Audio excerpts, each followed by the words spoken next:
I'd like to talk about self-talk today. We have a conversation with ourselves in our minds from the moment we woke up in the morning until the moment we go to bed at night. And we are constantly having a dialogue about what's happening. And sometimes this self-talk goes, I guess, untethered. It can start going down one of those little rabbit holes. You start thinking about something that happened that made you feel uncomfortable, and then you go further down the rabbit hole, and then it takes you to the left, and it's darker in that rabbit hole, and everything's going wrong in that rabbit hole, and all of a sudden you're feeling a black cloud is coming around you because you started on that little track down that rabbit hole with your self-talk. Now, I'm not saying it's easy to manage your self-talk. I'm not saying that it's something that is necessarily natural or comes naturally to anybody.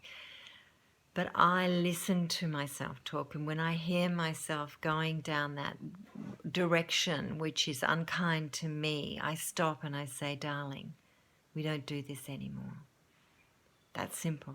We don't do this anymore.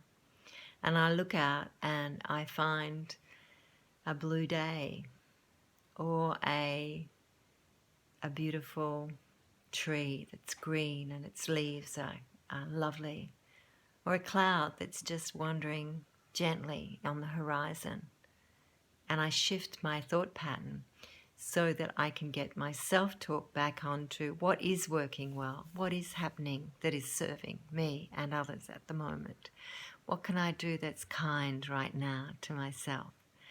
And that's the thing about self-talk. It really needs to be kind to you, kind to your life, and reflect on what's really happening. It's easy just to focus on one thing that isn't happening right and one thing that isn't working. But self-talk relies on you being vigilant about the quality of your self-talk and stopping yourself and say, no, I don't do that anymore. Let's focus somewhere else. So I'd like to leave that with you today to have a think about and just to be kind for one whole day in your self-talk.